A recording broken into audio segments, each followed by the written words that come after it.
Hello, buddy. Welcome back to the Tin Man Score channel. I'm your host, Jeffrey Tin Man Taylor, and today I'm reacting to my second Chillin' Scares video. And this one's titled 5 Most Disturbing Reddit Threads. So I'm going to turn these lights back off for you guys, move the camera up here, and let's get this reaction on the road and in the bag, shall we? Okie dokie, here we go.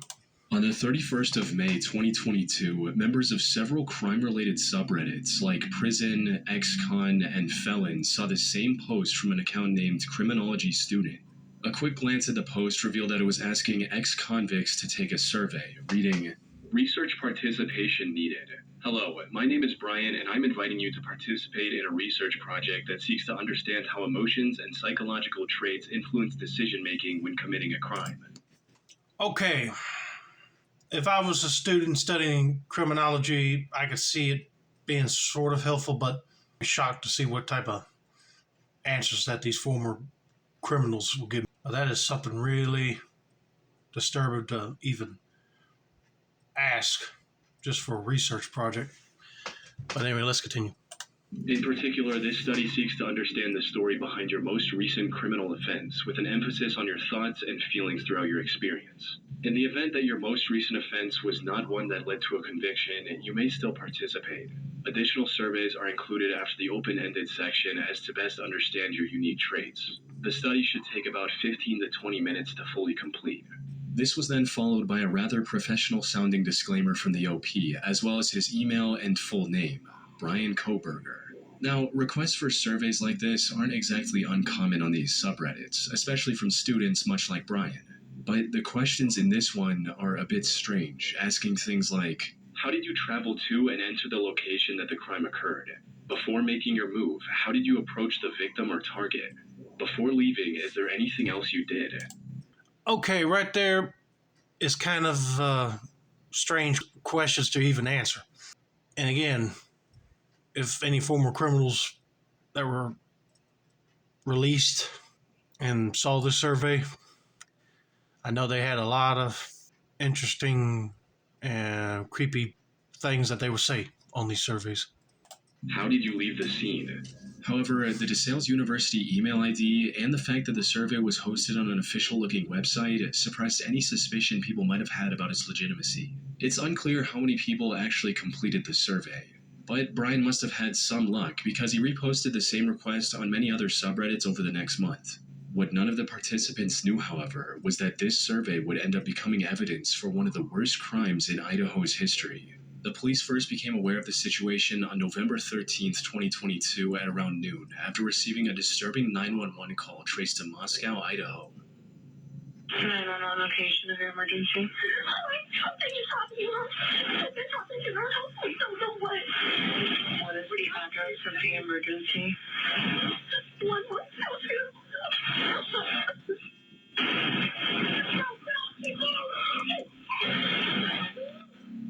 The caller was sobbing so hard she could barely explain what was happening. Then another girl grabbed the phone from her and told the dispatcher that her roommate was unconscious and not breathing. Officers rushed to the scene, expecting the worst outcome. However, nothing could have prepared them for the brutally gruesome scene they were about to walk into. The house, located on Kings Road, was the off-campus residence of several University of Idaho students. And upon arrival, the officers saw bloody remains of 4 of these students scattered throughout the house. All 4 of them had numerous lacerations and stab wounds, and had tragically already passed away by the time help arrived. Jesus. Man, if I was a cop, I probably would end up quitting or resigning because I wouldn't be able to handle seeing bodies that are cut and bruised really bad and just lying on the ground lifeless. That's like PTSD trauma right there. But man, that is very heartbreaking to hear. According to later autopsy reports, the 4 were attacked by likely the same person at around 4 a.m. One of the surviving roommates, who later called 911, remembered seeing a masked stranger roaming around the house around that time. But she was too intoxicated to trust her own vision and passed out shortly after locking her bedroom door. Crime scene investigators arrived at the scene shortly after the police and began looking for clues. Unfortunately, the only thing they found in the house was the leather sheath of a knife under one of the victims. This finding would prove extremely important later, but at the time it did little to help investigators identify the killer. The DNA present on it, for example, wasn't in the FBI's database. Though what made the case even harder to solve was the complete lack of motive. Nothing was missing from the house, and there were no signs the perpetrator had done anything other than commit the murders. With no other option, investigators began analyzing CCTV footage from around the region. And that's when they discovered a white Hyundai Elantra speeding away from the area shortly after the estimated time of the crime. Further analysis revealed that the same car had been circling the victim's house hours before the incident. Tracking this vehicle led to 28-year-old Brian Christopher Koberger, the same Brian Koberger who had posted this survey on Reddit months earlier. He had a master's in criminal justice and was pursuing a PhD at Washington State University. That said, he had no real connections with the victims. His presence in the general vicinity of the incident wasn't strong enough evidence to issue an arrest warrant either. So the investigators looked deeper, and using his phone data confirmed that he'd visited the house many times in the past. He also turned his phone off for several hours around the same time as the incident, something he had never done in years. He likely thought that keeping his phone off would prevent law enforcement from tracking his location. But this sudden break-in pattern stood out even more, giving authorities the go-ahead to arrest Brian. However, tracking him down turned out to be far more difficult than investigators had anticipated. By the time they caught on to him, he was long gone from his university. And after a weeks-long manhunt, Brian was finally located and subsequently arrested on December 30, 2022. He was found hiding in his parents' home in Pennsylvania, over 2,500 miles away from the crime scene. DNA samples taken after the arrest also matched the sample found on the knife sheath perfectly, further confirming that Brian was the one investigators were looking for. And while he kept denying the allegations at first, he eventually confessed to everything in exchange for a plea deal to avoid the death penalty. He stood trial on July 23, 2025, and was sentenced to 4 consecutive life sentences without the possibility of parole. That's kind of strange that he's going to university to study in criminology, and yet he ended up being a killer himself. But something tells me that his psyche was going out of control and he really wanted to know what a killer would do, so he ended up committing this act of violence himself. I'm just glad that the police called on to him and arrested him. His conviction also put his Reddit survey requests in a much different light.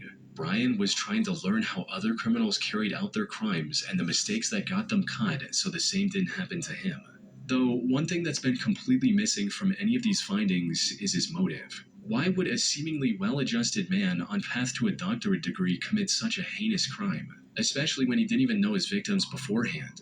Well, the most popular theory states that his actions were the result of a deeply unwell man developing an irrational hatred for women. You see, Brian suffered from visual snow, a condition where the patient sees black and white flickering dots all around them. The constant noise can make life difficult and cause other psychological issues, something Brian himself was well aware of. As he wrote in a Visual Snow discussion forum, "I always feel as if I'm not there, completely depersonalized. Mentally, I experience fog, lack of comprehension at sometimes, feel like my life is a movie, depression, no interest in activities, constant thoughts of death, anxiety, poor self-image, poor social skills, no emotions. I feel like nothing has a point to it. When I get home, I am mean to my family. This started when Visual Snow did. I felt no emotion along with the depersonalization. I can say and do whatever I want with little remorse." Okay, if you're experiencing that condition, you should have gone to a doctor and seek help. They probably could have given you certain medical treatment or medicine to help try to fix that problem. If that's possible, that is. I don't even know if visual snow is treatable or not. But I had a feeling that he was using that survey just for his own means, not for his schoolwork. It's just for learning from other killers what they did and not make the same mistakes as to get themselves caught. Well, it failed because he left a knife sheath there with DNA on it, and police were starting to slowly but surely catch on to him. Unbelievable. Like Chinlisker said, why would a well-mannered college student do that?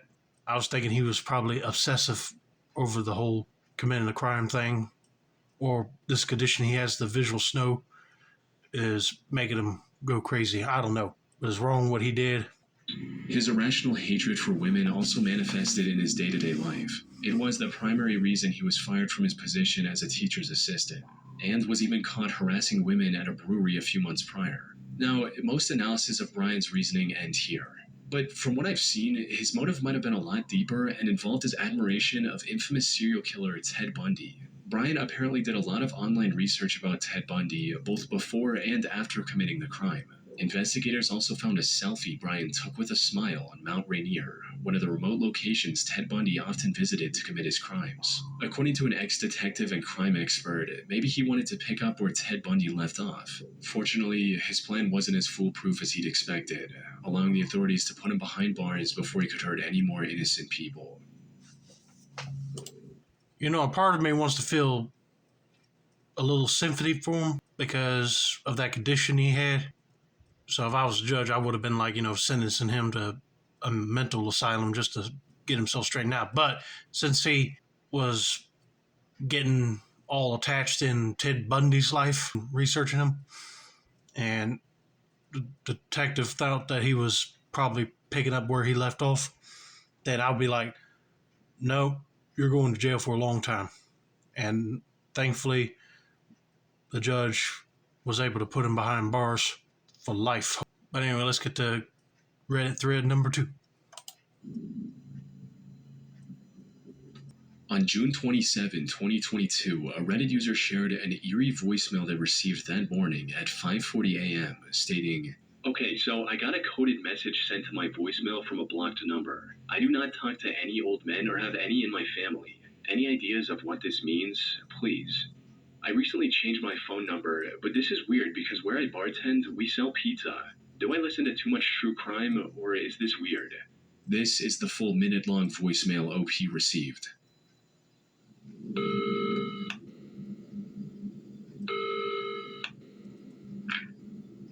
You should always judge pizza by the sauce, the dough, and the cheese, not by the toppings on it.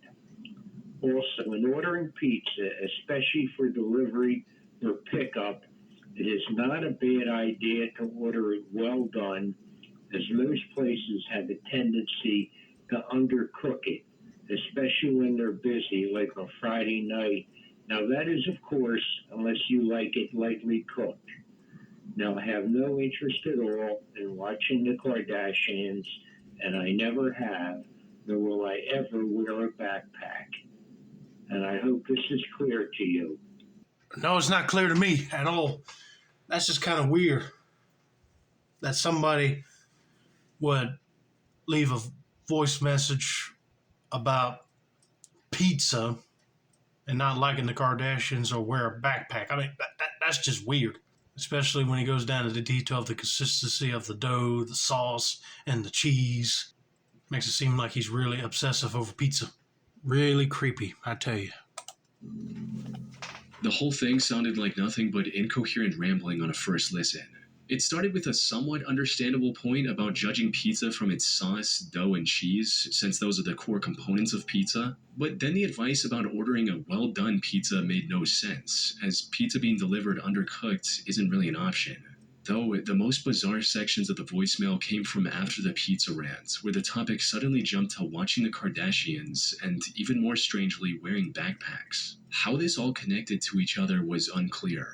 And even if it did make sense, what any of it had to do with the OP was an even bigger mystery. Not to mention the fact that this sender dialed *67 before sending the voicemail. This service allows users to hide their number for the very next call or voicemail. In other words, whoever sent this message wanted to stay anonymous. Now, one of the first working theories people on Reddit came up with was that the sender was more than likely suffering from dementia. One user even shared a personal anecdote on the matter to back this particular assessment, stating, "Sounds like someone with dementia. My grandpa would talk very much like this before he passed. At some points, he would even wake up in the middle of the night and have full-blown conversations with nobody."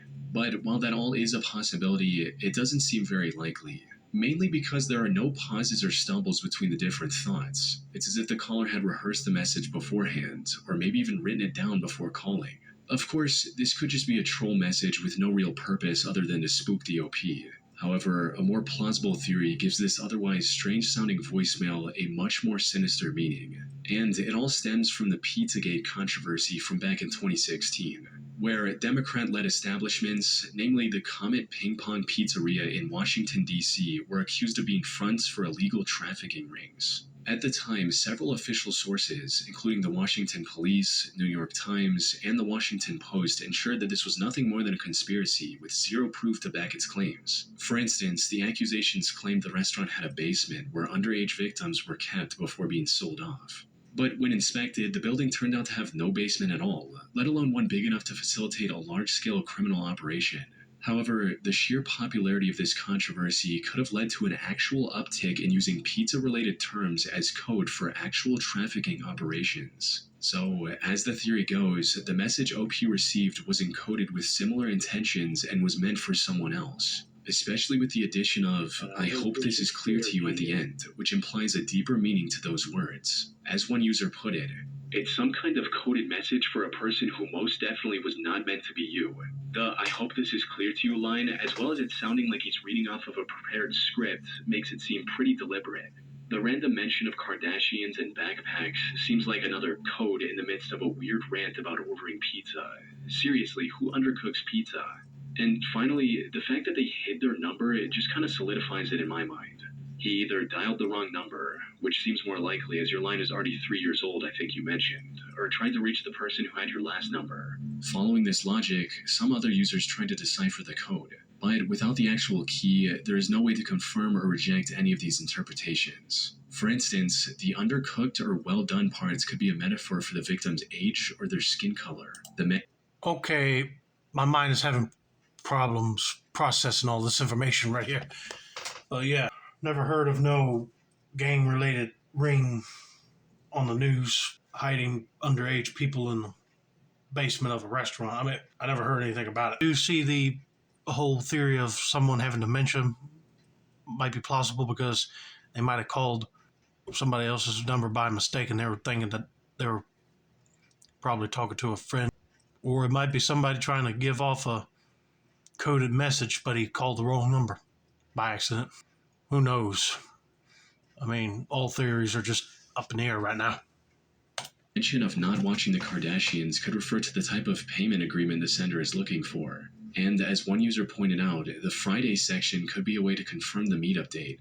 The possibilities are truly endless. And as far as I could find, the OP never got any more messages, calls, or voicemails from this person, leaving the true meaning of this creepy, likely encoded message a complete mystery. On February 24th, 2015, Reddit user Concerned Hubs made a rather concerning post on r/legal advice. It read, "Need advice on talking to police regarding my wife. My wife has not returned home since she went out shopping late Saturday. It's getting to the point where I should call the police to file a missing persons report. I would like to be as helpful as possible when speaking to the police, but want to avoid triggering any suspicions about me. I hear a lot of stories of husbands being falsely accused when something happens. Should I only give them information in response to specific questions? Is there anything I should not bring up? I'm planning on contacting the police tomorrow morning. I can't postpone much longer as I'm getting messages asking about her, and I don't want to say anything to her friends or family until I file the report first." Are you that stupid? Posting anything about your wife not returning home and you haven't called the police yet, that automatically puts you in the suspect list. Unbelievable. You should have already contacted the cops. I get it, you're kind of scared about getting falsely accused because some husbands are the prime suspects in cases sometimes. But you just tell the police all you know, and they'll take it over from there and investigate. But if they see you make a post like this, then they're probably thinking something's up with this dude. I now realize that I should have talked to her friends and family first, but at this point I don't want to explain why I didn't file a report yet. Upon seeing this post, some people were genuinely worried for the safety of OP's wife and urged him to call the police immediately. Jesus Christ, man, call the cops. What is wrong with you? Yeah, exactly. You called the cops when she didn't come home Saturday. However, with every comment he replied to, it became clear that the OP was more worried about not looking suspicious to the police than about his wife's well-being. Unless your wife is in the habit of disappearing for days at a time, what are you thinking? If I last heard from mine Saturday, I'd be totally freaking out. Exactly. Well, I am totally freaking out. In addition to being concerned about my wife, I'm worried that this will snowball into something more than a missing wife case. It seems that the police can be overly suspicious in these situations. I was going to tell the police that I waited because I didn't think that they'd do anything anyway until after 48 hours have passed. Just passed that a few hours ago now. This is true, but I'm wondering if it will sound reasonable to the police. One person even suggested that the OP was just a troll, making up the whole story after watching a movie with a similar plot. But as with his other replies, the OP doubled down once again and focused more on not looking suspicious than addressing the situation itself. This sounds a lot like Gone Girl. You trolling? If not, then you're perhaps the most irrational person to show up here in a while. If that's the case, then I hope your wife is okay. Never seen Gone Girl and am not trolling. What if I said that's irrational? I just want to avoid the situation from developing into more than it has to be. Dude, you're sounding irrational. A normal, sane person would already call the cops by now. I cannot believe this dude saying that if a person did not return in like 48 hours, then they'll do something. I mean, unbelievable. I mean, all the people in the comments are telling you, call the cops and stop messaging about what you should and should not do. Because all these people that are commenting are thinking that you're literally messed up in the head. And I saw somebody's comment that popped up in the corner when he was rolling up on the screen saying, like, did you hide the body? So people are going to think that you did something to her. Jeez Louise. And when people tried to call him out on his twisted thinking, he started lashing out, writing things like, "Who are you to judge what a normal person would be thinking in a stressful and scary situation?" In trying so hard to not look suspicious, the OP was only making himself seem guiltier with every passing minute. Exactly. This resulted in most users accusing him of taking the life of his wife and then trying to learn how to avoid suspicion with the police on Reddit. So, where'd you hide her body? Yeah, exactly. That post. Just from this messed up post, I think you killed her. Does anyone else think OP killed her? As soon as people started making these accusations, however, the OP suddenly changed his story and miraculously found a convenient note his wife left behind, writing, "Update, she was leaving town for a while to spend time with an old friend. I'm going to have my wife's best friend make some calls to my wife's family and friends to let them know that she's okay. Update 2, looks like I'll be talking to the police today after all. Shortly after my wife's friend contacted my father-in-law to explain, I started getting very angry messages from her family saying that they're calling the police. My first thought was to call police right away before they do, but think I'll wait for now since it doesn't make sense for me to call just after finding the note." Unfortunately for the OP, this wasn't very convincing. The idea of his wife leaving home for shopping and then spontaneously deciding to spend days out with a friend was absurd on its own. But what made this even stranger was the fact that she didn't even try to text or call him and left a handwritten note instead. Smartphones were everywhere in 2015. Even if her own phone was dead, she could have easily borrowed her friend's. Something was not adding up, and there were two distinct possibilities. On the one hand, maybe his wife did actually leave with her friend after Saturday night shopping, but she only did so to escape OP's abusive behavior, something he claimed that he never did. On the other hand, the accusations from Reddit users were true, and OP was just desperately looking for a way to cover up his tracks. This second possibility grew even stronger when someone found an Ask Reddit post OP made that same day asking whether notes from loved ones are usually typed or handwritten. Put simply, he was likely looking for the best way to forge the note he said was from his wife. This removed a lot of doubt people had about his guilt. The OP, however, stuck to his recounting of the events from here on, and even posted long-winded stories about family drama with his in-laws. And after arguing with people on Reddit for a full day, the OP disappeared from the website. His last comment promised an update that never arrived, leaving his story without a clear end. Where he is now is unclear. Maybe it's prison, if something nefarious really was going on here. But without an update or news article, we will never know for sure. Oh man, I hope he's in prison if he did kill his wife. But if there ain't no news thing about him, or he hasn't posted an update or deleted his Reddit account, we'll never know. But I cannot believe somebody is that stupid if they're trying to stay hidden that they would go on Reddit just asking about if their wife is missing, or just call the cops. Yeah, dum-dum. If your wife is missing, you call the cops and they'll try to find her. But if she's dead and they saw that post, then yeah, they're going to probably think you're trying to cover something up and you killed her. I tell you, most of the criminals nowadays are starting to get stupid. Some of them are smart enough not to even type stuff like this on forums like Reddit. But if they do, then they'll get caught quickly sometimes. But man, that's just Crazy someone would actually do that on Reddit.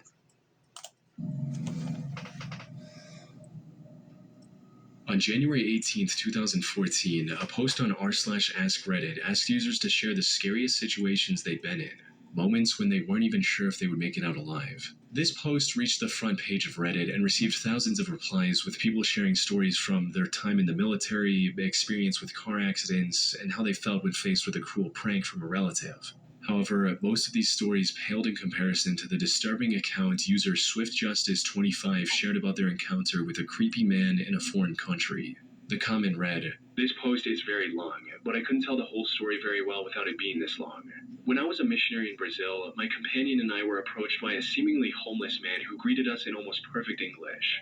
Turns out he was an American who had been living in Brazil for about 30 years. His name was Bickford. He had to have been in his late 50s to 60s. It was hard to tell because of his big beard and very unkempt appearance. He feigns interest in what we were peddling and asks for a copy of the Book of Mormon, but is clearly more excited to be speaking English with two Americans. We meet up with him a few times to discuss religion, but he would always meet us at the side of the road or some other public but still secluded place." All right, I'm already getting creepy vibes off of this post. Because if these missionaries went down to Brazil and they meet a rough, homeless-looking man who greeted them in English all the time, but he always wants to meet them in other public, secluded places or on the side of the road, then something tells me that this guy don't want to be seen by other people in the public view, because he might end up kidnapping or robbing or even murdering these people. That's my theory on what's happening right here. But let's just see what else this person shares about this incident. "We had to give weekly reports to the ecclesiastical leaders for the local unit about who we were meeting and teaching. After meeting Bickford a few times, we bring him up in our weekly meeting. The bishop and his other leaders instantly know who we are talking about and caution us to stay away from this guy. Apparently, he's a bit unstable, and once or twice a year will start bothering the missionaries. My companion and I can't believe the bishop is referring to the same person, and we continue meeting with him. I don't know how to adequately describe the creepiness of this guy. Between his disheveled appearance, flat-out lying to us, and other small signs." Okay, if the bishop and your other leaders are telling you to stay away from this guy, you should be staying away from this guy. I cannot believe that they still wanted to keep on meeting with him. But if he shows a sign of anger or dangerous tendencies, then they'll know, okay, we should have listened and stayed away. He had a certain sinister vibe, but with nothing concrete to put our finger on, we continued to speak to him. Occasionally, he would run into us outside of the house we lived in. In one of these encounters, he invited them to his house in the jungle, all while talking about how nice and wonderful it was there. The OP and his partner reluctantly agreed and showed up at the road closest to the house. Bickford arrived a bit late and then told them to follow him into the jungle through waist-high foliage and insects. However, what they witnessed on the other side of the trail was beyond disturbing. As the OP described it, "When we finally arrived at his house, my companion and I played it cool, but we couldn't believe what we were seeing. He had led us to a small clearing where there was a wooden cabin that had half collapsed on itself. He said welcome home and led us inside. There was no electricity, no running water, no utilities whatsoever. We walked in the front door frame, no door, and saw that all furniture in the house had been destroyed. Literally, someone had concentrated a large amount of effort and time to achieve this level of destruction. Chairs were unrecognizable, and there was trash everywhere." He begins showing us the main room inside the front door. That's when I noticed them. Notes, in chalk, on every square inch of the wooden walls, up the walls, on the ceiling, and a tiny frenzied scrawl. When I trained my light on the notes and started to read them, most of the notes were variations on, "Jesus will forgive me, but I have to stop. I did it again." These with the month and date written next to them. And then the piece de resistance, the names of several children, with their ages and graphic detail about them. We tried so hard not to mention the notes. We tried so hard to ask him small talk questions about the rotting food on the stove or the 100 or so rats he kept in his basement. Anything but mentioning the notes. I can't speak for my companion, but I was freaking out. From glances at each other, I could see that he was at DEFCON 1 as well, and we decided to get out of there. We made some excuse as it was getting late that we needed to get home, and he reluctantly offered to show us the way back, on the condition that we would come visit again. As we get out of the house, he suddenly remembers that he knows a shortcut and tells us to follow him. The direction he was trying to lead us is clearly not the way back to the road. It only led deeper into the jungle. We politely declined, and luckily we were able to follow the trail that we had originally made through the underbrush. This time, however, I did not care about the spiders. When we got back onto the road and realized we were safe, we looked at each other as if to say, did that really happen? Once we started talking about what we just saw, I was so terrified that I physically could not speak. Nothing like that had ever happened to me nor since. I absolutely could not make a sound. I was so scared. My companion called our leaders, who called their leaders, and we ended up moving about a week later. But not before making an entry in our area book, the book that stays in the area listing who had been talked to and who to contact in the area, warning all other missionaries to stay away from this guy. Now, this reads almost like the plot of a short horror film. The story of a deranged, possible serial killer living in the jungles of Brazil sounds almost too fictitious to be true. And the OP was quite aware of this as well, which is where the most important part of his story comes in, the recordings. As it turned out, OP, fearing for his own safety, secretly recorded many of his conversations with Bigford and posted the link to a compilation with his comment. For example, Bigford talking about the rats he raises. When I call like this, they come back. Oh, here they are, the rats. Yeah. 125. You can catch him and say hello. This is a female. Do you not put the colors on all of them, or? No, not in the old ones. These are the first. These I even leave the tails on. Normally you clip them off. Yes. How come? I have a little sister, a pair of sisters. Also, the notes on the wall. Do you write yourself notes on the Sometimes I do. snakes? I have electronic schedule. How do you call it? Electronic agent. Mm-hmm. But now it's in September. I wrote on every wall. Thank God he recorded some conversations with that dude, because he has evidence of him acting or talking crazy to give to Brazilian authorities to go arrest him if need be, or just tell the archbishops to let other missionaries know about him and not go near him at all. This compilation also included their last conversation with Bigford while trying to escape his house unharmed, and it played out exactly as the OP described. Well, we better get back to our house tonight.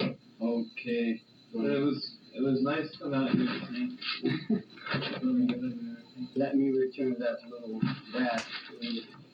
Huh? Can you lead us back out? Yes, of course.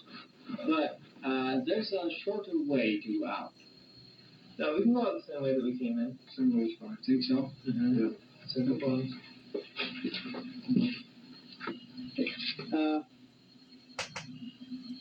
Please come this way. All this way to the gate is so wet. You're going to. It's okay, no. I'd actually prefer to go that way, because that way it wasn't so bad. Oh.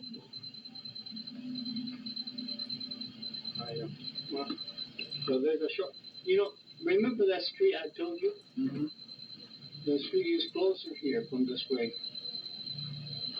Let's go. That's by the same place we were a few minutes ago. But, We can go back just the same way. That way we can learn it back. Yeah, that way we can learn it back for the next time. All right. Hearing this highlights the full extent of the danger OP and their partner were in. Who knows what cruel plans Bigford had for them if they had been gullible enough to follow him deeper into the woods. Fortunately, they managed to escape unharmed and lived to tell the story. Near the end of his comment, OP also mentioned that they did report Bigford to both the local and Brazilian federal police. Well, thank God they did. And hopefully he was captured, because all the notes that he was describing on the wall sounded like he was kidnapping people for nasty reasons. Let's just put it that way. I'm just glad they were able to convince him that it was okay. They could go back out the way they came in instead of going out another way, because he probably would have ended up killing them just so they wouldn't say anything about where he lives at or what he's got in there. But man, that is just really creepy. On the 7th of February 2017, a throwaway Reddit account made a disturbing post on r/legal advice seeking help to save their unborn child. The post read, "I'm pregnant and being investigated by DCS. Hello, I'm 29 years old, happily married. My husband and I are college educated, have respectable, stable jobs, own a home in a nice neighborhood. We're basically as prepared as anyone can be to start a family. I'm almost 9 months pregnant with our first child.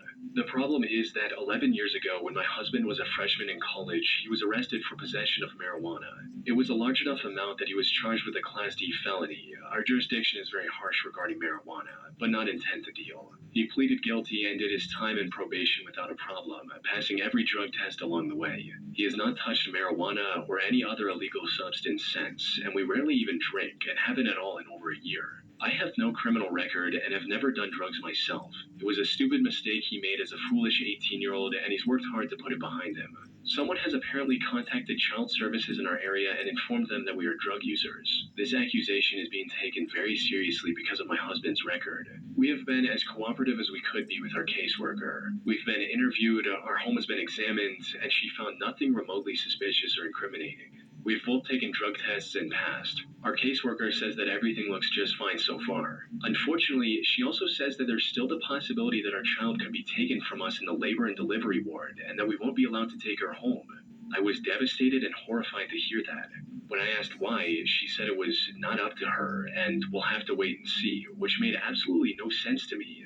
What gives? I feel like there's something she isn't telling me, but I have no experience with DCS, and I'm not aware of anything we could have possibly done wrong. I know they'll have to test my daughter for drugs when she's born, but she's not been exposed to drugs. Nothing more than prenatal vitamins, not even Tylenol, and I already proved that by passing a drug test. I'm scared and confused. Do I need a lawyer? I have anticipated spending our savings on our new daughter/parental leave, but I will use that money for a lawyer if I have to." This was a tragic situation all around. The fear of losing their first child just minutes after birth is overwhelming enough. Not to mention the physical stress OP must have been under, which could have negatively affected her and by extension her baby's health. Most people who came across this post sympathized with the OP and tried to help the best they could. Some suggested continuing to cooperate with the authorities, while others told the OP to lawyer up as soon as they could. But for a large number of people, something about the whole situation just didn't sit right. I am a former Indiana CPS investigator/assessor. Something here is not making any sense at all, unless the law has changed greatly in the last few years when I left the department. As of this moment, you are pregnant, correct? You don't have any children. They're investigating the fetus? Former CPS worker here too. Agree with you. CPS does not investigate pregnant women with no current children. Something is not right.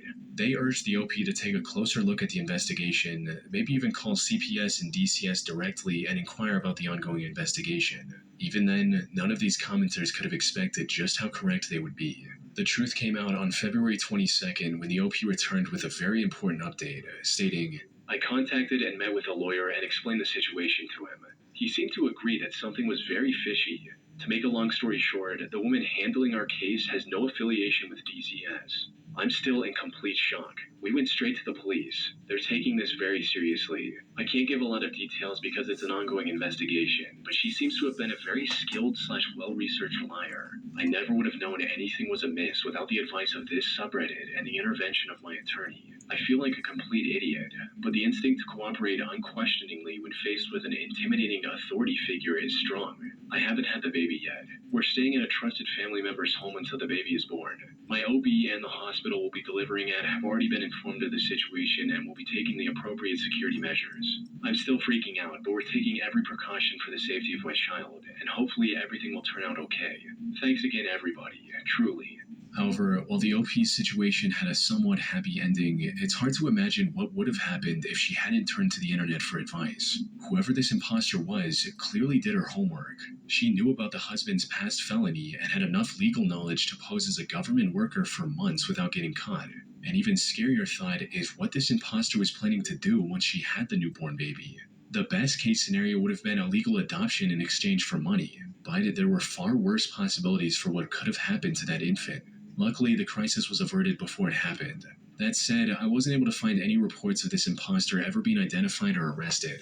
Having such a dangerous person still out there could be disastrous for who knows how many vulnerable families. Interestingly, while looking for reports on this individual, I came across an article about the police in Greenfield, Indiana looking for a woman who impersonated a DCS worker. This was from back in 2014, 3 years before the OP made her post. In other words, there's a possibility that the police in Greenfield were looking for the same person.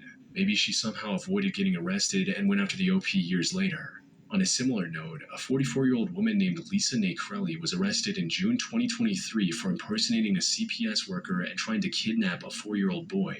She later claimed that she was just trying to scare the parents a little for leaving their son unattended. Fortunately, the court did not buy her excuse one bit. She is still awaiting trial, but if convicted on all charges, she's looking at up to 12 and a half years in prison. This incident happened in Ohio, a neighboring state of Indiana. Put simply, there's a non-zero chance that Lisa was the very person Indiana police were searching for in 2014, and the same woman who posed as a DCS officer in front of the Reddit OP.